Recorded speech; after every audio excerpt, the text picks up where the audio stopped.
Halo semuanya, selamat sore. Jadi saya di sini bersama teman saya Gabriel Rumino dan juga teman saya Steffi. dan juga di sini teman saya sebagai kameramen yaitu Erlangga. Halo. Sebelumnya kita mau berterima kasih kepada Bapak Leo karena udah menyempatkan waktunya untuk kita wawancarai terkait materi yang akan kita bawakan, yaitu tentang isu darurat militer di Korea Selatan, tepatnya pada tahun lalu, yaitu tahun 2024. Oke, kita mungkin bisa langsung aja ke pertanyaan pertama. Iya, jadi krisis politik di dalam negeri yang ada isunya waktu itu sampai menuju sekarang upaya pemakzulan ya, dan waktu itu kan ada darurat militer di Korea Selatan.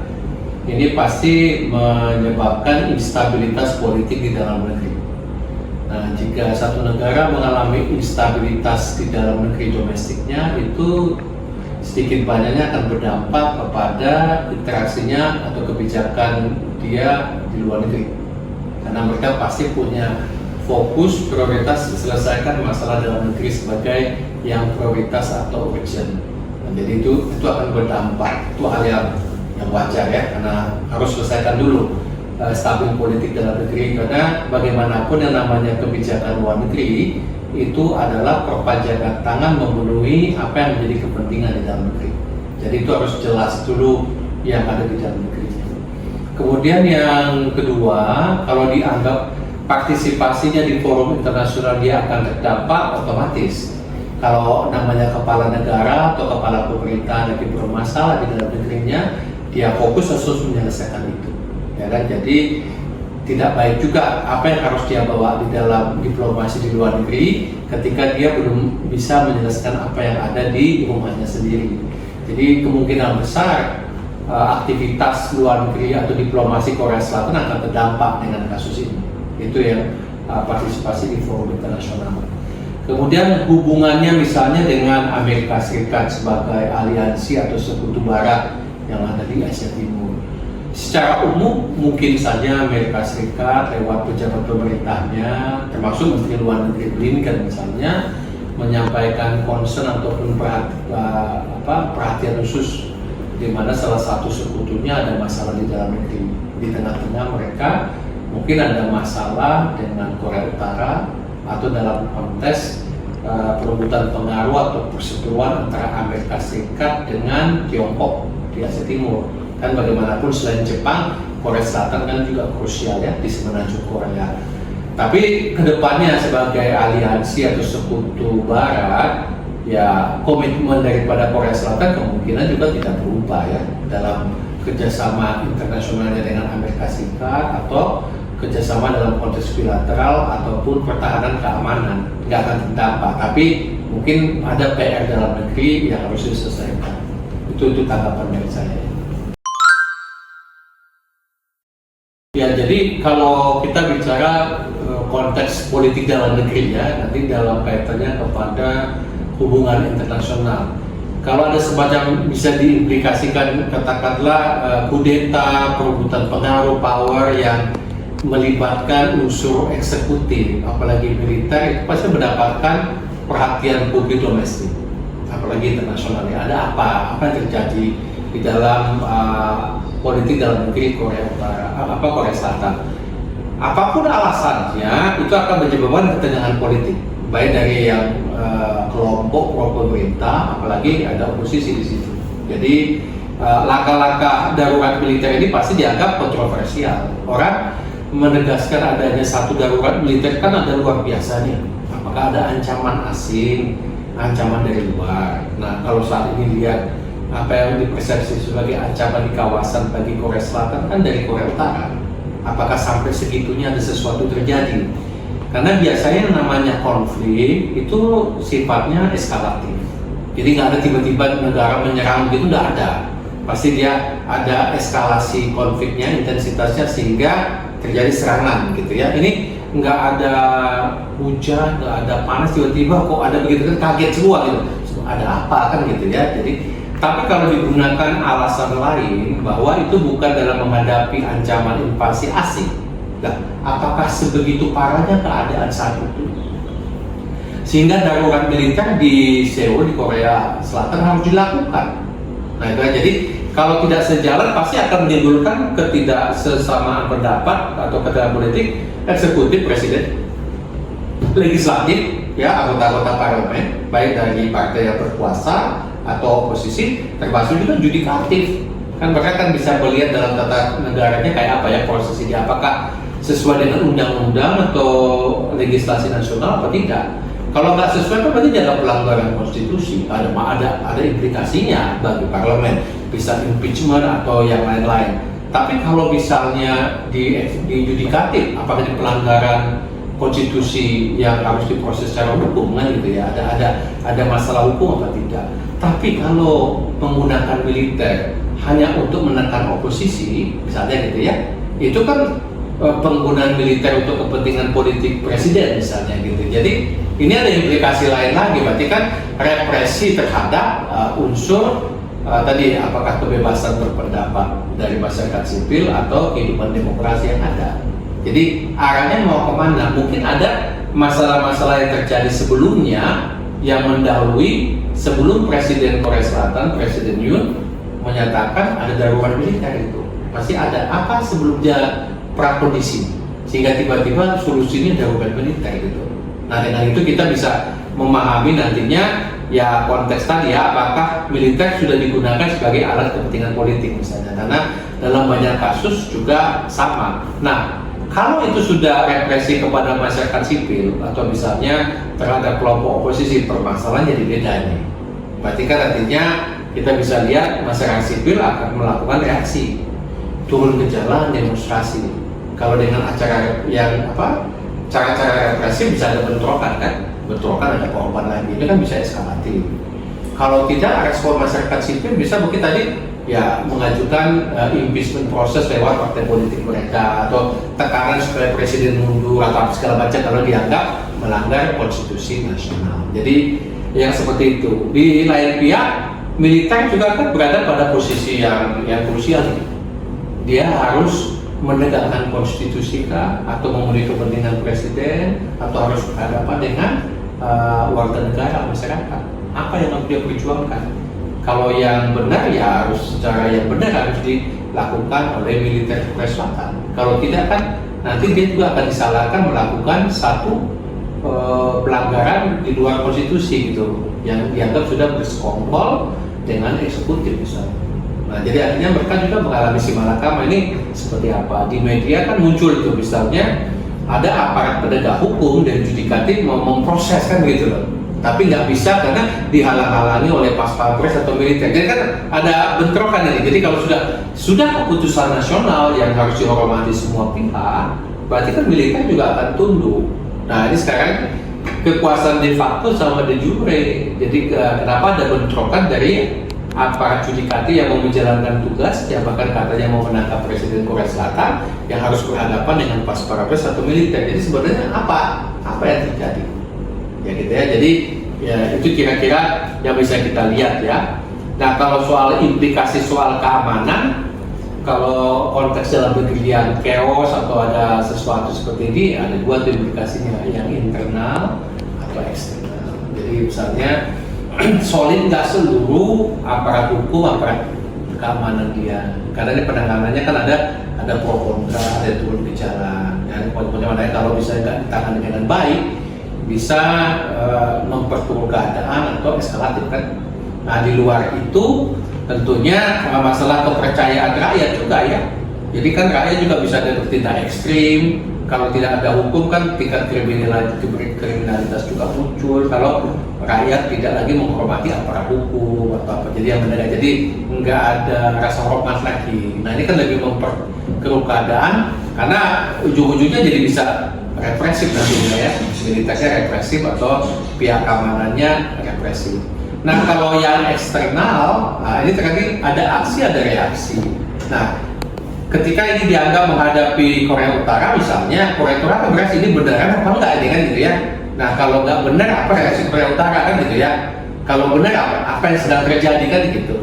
Nah kalau memang ini berhadapan dengan adanya kemungkinan serangan dari pihak luar, ya tentu Korea Selatan kan juga harus mempersiapkan ancaman eksternal itu. Jadi kan apakah dari pihak militer mereka sendiri atau bagaimana dengan aliansi atau sekutunya, itu kan harus ada persiapan ataupun istilahnya upaya preventif ya, kalau memang ancaman itu nyata betul-betul akan terjadi. Jadi itu yang akan dilihat. Kalau memang benar-benar ada ancaman eksternal, berarti kan kondisi stabilitas keamanan regional kan tidak akan stabil ya. Berarti kan ada pergerakan, ada kemungkinan yang terjadi, dan bagaimana respon negara-negara Asia Timur. Itu kan ada Tiongkok di situ, kemudian ada Jepang. Itu yang kita bicara Asia Timur ya. Tetangga sebelahnya kan Asia Tenggara artinya. Jadi artinya ini kalau kita bicara soal dinamika regional ya. Jadi kalau misalnya ada ketidakstabilan atau gangguan seperti ini kan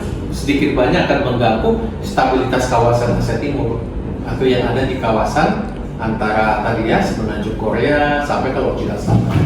Itu kira-kira kalau kita bicara mau mengkaitkan soal keamanan ya, keamanan di sebelahnya regional atau yang lebih luas ya.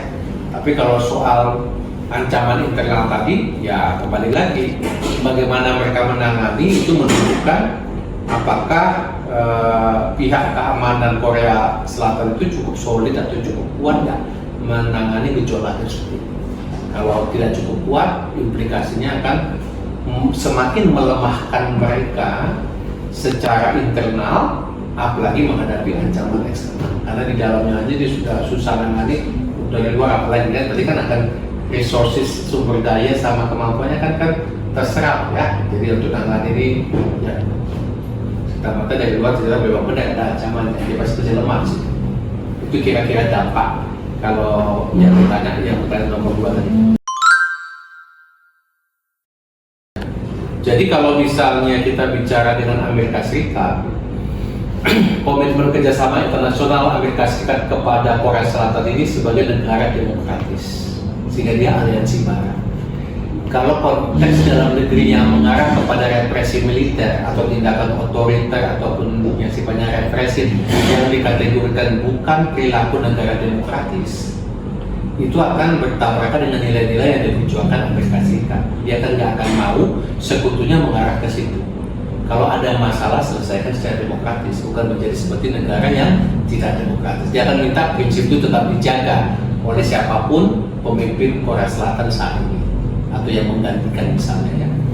Nah di luar itu kalau memang benar-benar memang ada ancaman yang serius dan memang harus melibatkan aliansinya, tentu instrumen yang mereka punya sebagai kerjasama bilateral Amerika Serikat sama dengan Korea Selatan akan dijalankan ya. Proteksi militer yang ada saat ini tentu akan diaktifkan namanya ya. Jadi aset-aset mereka kan tentu diaktifkan untuk menghadapi ancaman eksternal itu. Kalau memang harus sudah melangkah situ ya, jadi istilahnya pasal-pasal kerjasamanya akan dijalankan ya.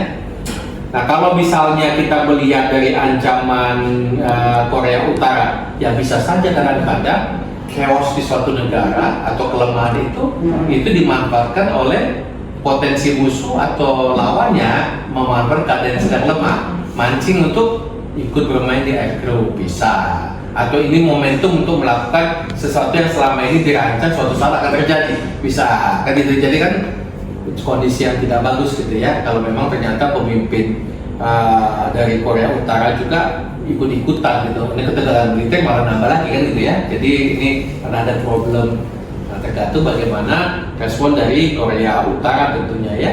Nah kalau negara-negara yang tetangga lainnya, misalnya kayak Jepang atau Tiongkok ini, beda ya. Jepang kan bagian dari aliansi barat, dia juga agak was-was juga di arahnya mau kemana. Dia kan harus siap-siap juga kalau misalnya ketegangan ini atau jadi ada konflik yang terbuka, dia akan terdampak. Ya kan? Sisi lain, Tiongkok juga akan melihat perebutan pengaruh barat dan timur di semenanjung Korea atau Asia Timur. Nah, dia akan tunjukkan pengaruhnya yang lebih kepada negara aliansinya tentunya kan. Nah, tentu dia akan aktif kan. Kalau Korea Utara ingin melakukan sesuatu, dia tentunya akan konsultasi juga kan. Wah, ini tindakan saya betul kan menunjukkan dia harus negara patronnya. Ternyata peranan, saya kan harus dapat bukan kata persetujuan ya. Kalau terjadi apa-apa kan masih minta bantuan dia. Kalau tidak mau bantu ya jangan macam-macam. Jadi kan artinya dia menentukan supaya konflik yang terjadi ya kita nggak mau ada perang kali ini. Kan berarti kan dia punya bisa say something gitu ya. Nah bagi secara global kalau untuk mencegah konflik ya namanya itu preventif diplomasi. Nah orang harus bicara ke Tiongkok jangan memanas-manasin atau bisa jaga ini kita nggak mau ada dampak dunia lain. Dunia sudah repot dengan Ukraina Rusia, dunia udah repot dengan masalah ekonomi global. Kalau nambah lagi di kawasan ini dampaknya kan macam-macam lagi ya. Nah, sementara Amerika Serikat kondisi ekonomi juga nggak lagi bagus-bagus juga. Ya, jadi kalau misalnya ada kawasan yang berdekatan dengan salah satu mitra besar Amerika Serikat yang namanya Tiongkok, termasuk Jepang dan Korea, itu kan menambah masalah. Ya, jadi itu kira-kira kalau kita melihat ya, jadi kerjasama dengan Amerika Serikat itu tetap akan dijaga mereka. Amerika Serikat tetap akan membuka komunikasi yang intensif tentunya dengan mitranya aliansinya ini. Kemudian dari Korea Utara juga harus hati-hati merespon apakah memang benar yang seperti dituduhkan Korea Selatan atau tidak, kan terkait itu kan ya. Jadi apa namanya bisa khawatir juga ya sekalian aja lah kita dianggap kayak gitu dituduh kita lakukan aja padahal ternyata kan cadang nggak kayak gitu kan gitu ya, kan bisa jadi dipancing. Sementara untuk yang stabilitas regional apapun yang terjadi di semenanjung Korea dampaknya tidak hanya bagi Korea Selatan, Korea Utara, Asia Timur, termasuk dengan Asia Tenggara, termasuk apa yang terjadi secara global. Jadi dunia harus berpikir matang bahwa apa perlu ada hotspot baru di tempat itu, di tengah-tengah yang sedang ada saat ini yang bikin repot juga. Nah itu kira-kira kalau kita bicara mengenai geopolitik ya.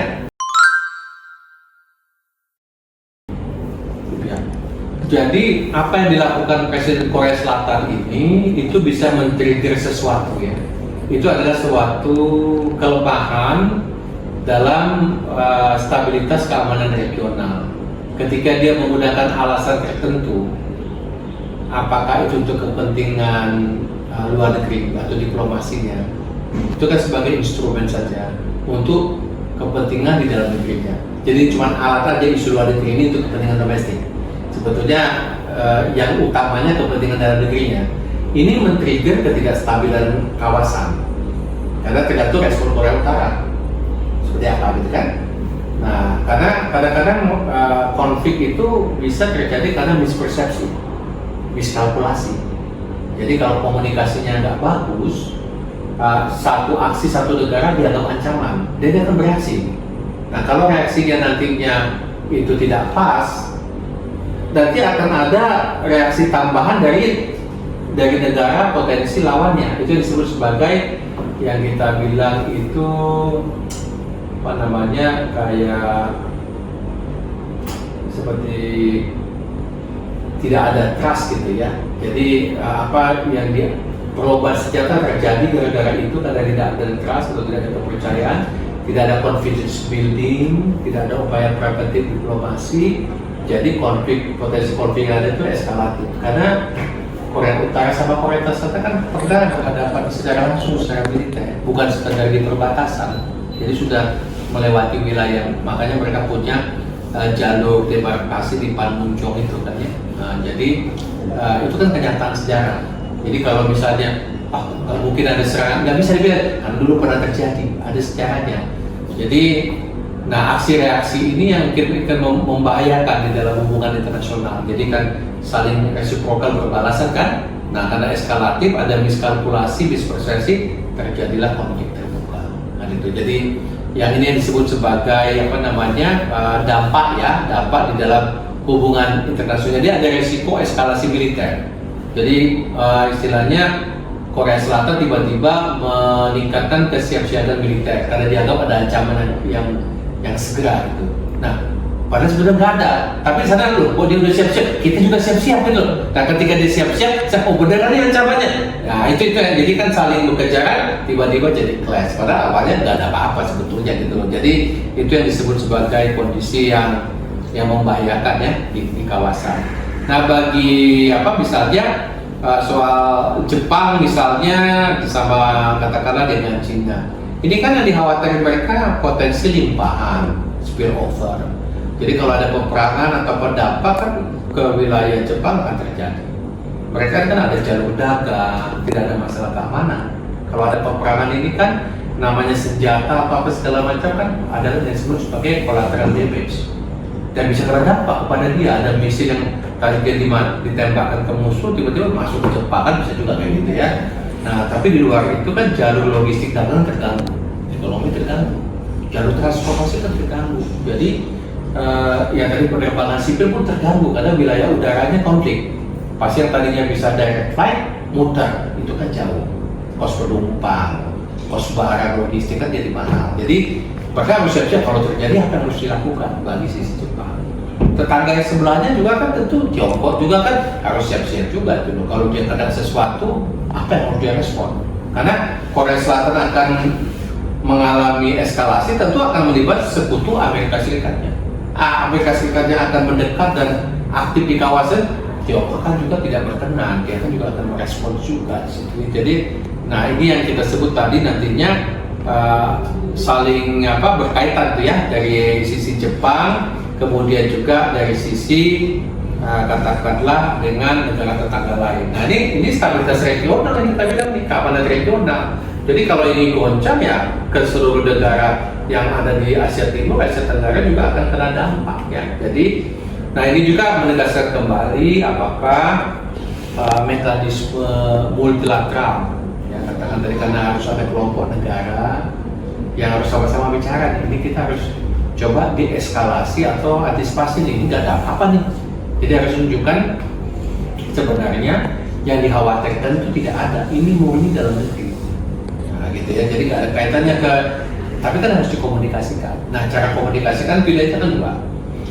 Secara bilateral kalau memang ada channel komunikasi langsung atau lewat pertemuan multilateral namanya. Jadi ketika mereka ada pertemuan multilateral, kalau ada di antara mereka, kalau nggak ada di antara mereka, berarti dalam kesempatan yang berbeda di mana mungkin Korea Selatan ada, Korea Utara ada di situ, atau pesan-pesan itu sampai kepada aliansi masing-masing, pesan itu sampai kepada Tiongkok, pesan itu sampai ke Amerika Serikat, bahwa sebenarnya nggak ada apa-apa. Jadi disampaikan ke mereka, jangan. Jadi jangan bermain untuk isu yang tidak ada tapi nanti menjadi counterproductive untuk mereka sama kawasan gitu ya. Jadi artinya di dalam studi HI itu ada namanya two level game theory. Jadi memang isu internasional kepentingan dalam negeri, kepentingan dalam negeri diinternasionalisasi keluar. Jadi dua-duanya itu ada itu ya. Jadi tidak murni dia berdiri sendiri, itu isu luar negerinya dia atau isu domestiknya, dua-duanya ada kaitan itu. Nah, jadi tergantung masing-masing. Kadang-kadang ada juga kepala negara, kepala pemerintahan melakukan internasionalisasi isu domestik atau isu luar negeri untuk kepentingan dalam negeri menjelang kampanye pilpres atau misalnya untuk pemilu legislatif partainya dia, untuk menunjukkan posisi bahwa ini partai yang nasionalis, partai yang kuat, presiden yang kuat, jadi didukung oleh masyarakatnya untuk terpilih atau terpilih kedua kalinya. Nah, dan kadang-kadang itu tadi yang two level game theory itu kalau dari HI kadang-kadang kita harus tahu konteks domestiknya apa sebelum kita bicara konteks luar negerinya atau luar negeri yang akan berdampak kepada dalam negeri. Nah, jadi menarik untuk dilihat untuk kasus Korea Utaranya ya. Jadi dengan rivalitas yang ada di antara utara dan selatan di Korea ini, insiden ini ya tadi Cina atau Tiongkok akan menunjukkan pengaruhnya di situ karena dia cukup dominan. Kemudian ketegangan dengan Jepang juga bisa terjadi juga gitu ya, karena dia juga berkepentingan untuk stabilitas di situ, termasuk juga stabilitas menuju Korea ya, yang selama ini mungkin masalahnya nggak selesai, tapi konfliknya kan di-maintain saja gitu supaya nggak ada clash gitu. Itu aja. Jadi kalau kita lihat kaitannya terjadi insiden ini di negara demokrasi. Sama juga kalau misalnya dari Indonesia ya. Jadi masalah-masalah keamanan itu dengan masalah-masalah kebebasan berpendapat, freedom of speech, masalah keamanan ini harus ada keseimbangan. Jadi tidak boleh karena alasan keamanan menekan kebebasan berpendapat. Bagi negara demokrasi kan itu diberikan ruang. Tapi tidak juga kebebasan berpendapat ini membuat chaos atau anarki. Itu akan jadi susah juga bagi negara itu. Jadi perlu ada balance antara kebebasan berekspresi dalam dunia demokrasi, protes dan sebagainya yang dimungkinkan berbeda pendapat, tapi tidak menyebabkan chaos dan anarki dalam masalah keamanan. Sehingga pemerintah yang berkuasa harus melakukan tindakan represif atau cara-cara yang dianggap dalam negara demokrasi kurang bagus. Nah, itu jadi jangan terpancing sampai di situ.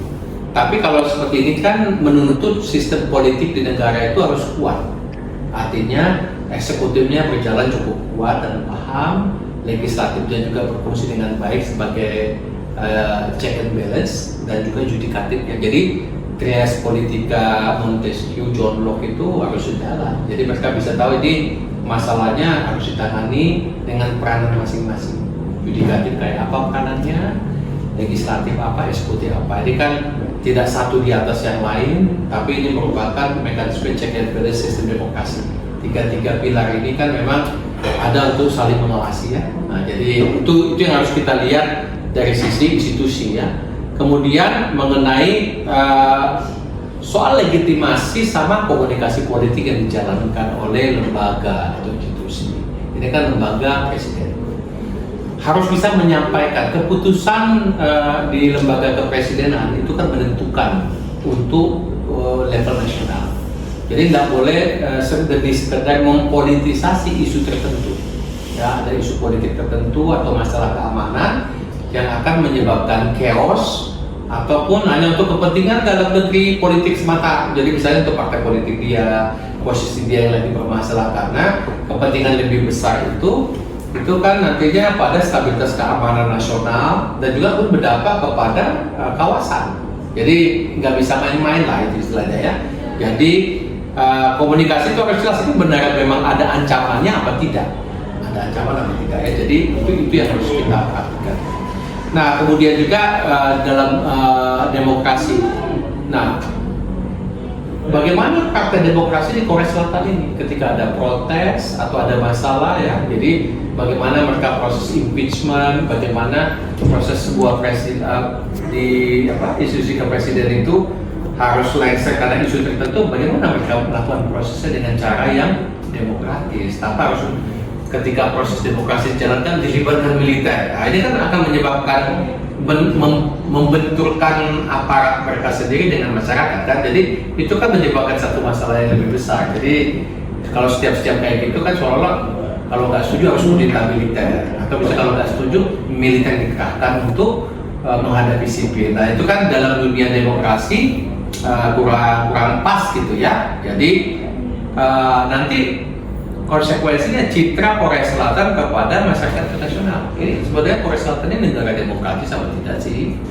Sebenarnya bagaimana menangani seperti apa? Bisa dipercaya nggak Korea Selatan ini? Ternyata dia main-main ini isunya. Nanti ketika ada isu yang benar orang nggak percaya kan gitu kan? Nggak mau bantu loh. Padahal kali ini yang benar nih akan menyebabkan instabilitas keamanan regional. Tapi dulu juga dia main-main nggak benar ada. Jadi kan tiba-tiba terjadi clash. Jadi setelah krisis kayak begini atau insiden kayak gini, itu Korea Selatan itu perlu membalikkan citranya kepada dunia internasional sebenarnya bahwa mereka itu seperti apa sih sistemnya menangani masalah krisis dalam negeri atau legitimasi tertentu pemimpinnya untuk kedepannya gitu. Jadi orang nggak salah setiap kali kayak gitu dikambing hitamkan Korea Utara padahal nggak ada apa-apa gitu, itu kan nggak bagus kayak gitu ya. Jadi akan men-trigger respon yang nggak pas gitu ya kan. Jadi apalagi memancing orang yang bermain di air group atau ada orang yang memanfaatkan momentum gitu kan. Jadi kan karena momentumnya ada yang memberi ya gitu. Jadi ada yang mengambil keuntungan dari itu. Jadi kan jangan gitu ya. Jadi mungkin itu tantangannya. Nah kedepannya kalau memang ada kelemahan di dalam sistem politik Korea Selatan, itu kan PR mereka ya, reformasi hukum mereka, sistem politik mereka, sama ketatanegaraan mereka, supaya jangan ada yang dipertontonkan ke publik kejadiannya seperti ini gitu ya. Jadi tengah malam ada darurat militer dideklarasi, tiba-tiba dicabut, tiba-tiba ada mau impeachment, tiba presiden mau ditangkap, itu mas koin kan gitu kan. Jadi itu kira-kira ya. Jadi kan itu kan diliput oleh media. Jadi mungkin itu pelajaran yang paling penting untuk semua negara, termasuk negara demokrasi ya, kalau menghadapi langkah-langkah dikatakan darurat itu seperti apa. Itu kan bukan satu kebijakan nasional yang asal ya, namanya darurat militer itu implikasinya banyak ya. Jadi bukan yang seenaknya aja diucapkan, diputuskan, tapi ada konsekuensi bagi dalam negeri, bagi mereka sendiri, termasuk negara tetangga, regional, atau mungkin global nantinya gitu ya. Jadi mungkin itu lesson yang kita lihat dari jauh ini. Oke teman-teman, jadi itu aja podcast kita di sore hari ini bersama Bapak Leonard Huta Barat. Sekian dan terima kasih.